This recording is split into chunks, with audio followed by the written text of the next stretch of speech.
मैं विजय Chauhan, Indira Nagar 1 primary school. नमस्कार बच्चों, आज हम कक्षा 6 में इकाई 8 राजा का हिस्सा की समझ पाएंगे। यह बहुत ही सुंदर कहानी है। इस कहानी में एक प्रजावत्सल यानी प्रजा प्रेमी राजा का वर्णन है। राजा प्रजा की कठिनाइयों में हमेशा उसकी मदद के लिए तत्पर रहते हैं। आदर्श राजा हमेशा अपनी प्रजा की भलाई में लगा रहता है। वह स्वयं राज्य में घूमता है और लोगों से मिलता है। प्रजा के दुख दूर करने के लिए वह सदा तत्पर रहता है। राजा भोज ऐसे ही आदर्श राजा थे। इस इकाई में उनके प्रजा प्रेम का एक प्रसंग दिया गया है। अच्छा बच्चों, आप इस कहानी को ध्यान से सुनिए। राजा भोज बड़े ही प्रजावत्सल थे। वे स्वयं राज्य में घूम घूम कर प्रजा की कठिनाइयों को देखा करते थे और उन्हें यथासंभव दूर किया करते थे। यथासंभव यानी जो उनसे संभव है वह। एक दिन राजा अपनी रानी के साथ रथ पर सवार होकर राज्य का भ्रमण कर रहे थे। वे राजधानी से बहुत दूर निकल गए। उन्होंने देखा कि एक खेत में एक किसान हल जोत रहा है, मगर उसके हल में एक ही बैल है और दूसरे बैल के स्थान पर उसकी स्त्री हल खींच रही है। राजा भोज ने रथ रोका और किसान के पास जाकर कहा, भले आदमी, तुम यह क्या अत्याचार कर रहे हो? भला कहीं स्त्री को भी हल में जोता जाता है? देखिए बच्चों, हम इस चित्र में देख रहे हैं कि किसान ने उसकी स्त्री को हल में जोता है और राजा उसके साथ बातचीत कर रहे हैं। मेरा एक बैल मर गया है, दूसरा बैल खरीदने के लिए मेरे पास धन नहीं है। अगर खेत न जुता तो मैं खाऊंगा क्या?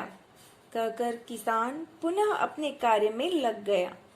उसे क्या पता था कि उससे बात करने वाला कौन है। राजा ने कहा, अरे भाई, जरा सुनो तो।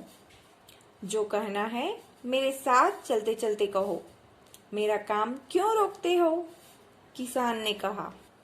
राजा भोज उसके साथ साथ चलने लगे। अपने काम के प्रति किसान की लगन देखकर राजा भोज बहुत प्रभावित हुए। वह बोले, भले आदमी, इस प्रकार तो तुम्हारी पत्नी थक जाएगी और थकावट की वजह से कोई दूसरा कार्य भी नहीं कर सकेगी। किसान बोला, तो फिर तुम ही बताओ मैं क्या करूं? राजा ने कहा, तुम मेरे साथ चलो, मैं अपना एक बैल तुम्हें दे देता हूं, मगर इतनी देर तक मुझे काम रोकना पड़ेगा। तुम ही बैल ला दो।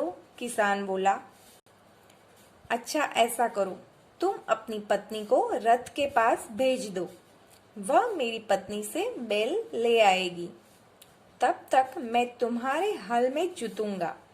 राजा ने कहा। किसान इस बात पर राजी हो गया, यानी प्रसन्न हो गया। राजा भोज हल में जुत गए और किसान की पत्नी रथ के पास चली गई। उसने रानी को सारी बात बता दी। रानी ने पूरी बात सुनकर कहा, तुम्हारा बैल तो कमजोर होगा, वह हमारे बैल का साथ नहीं दे सकेगा, इसीलिए तुम दोनों ही बैल ले जाओ।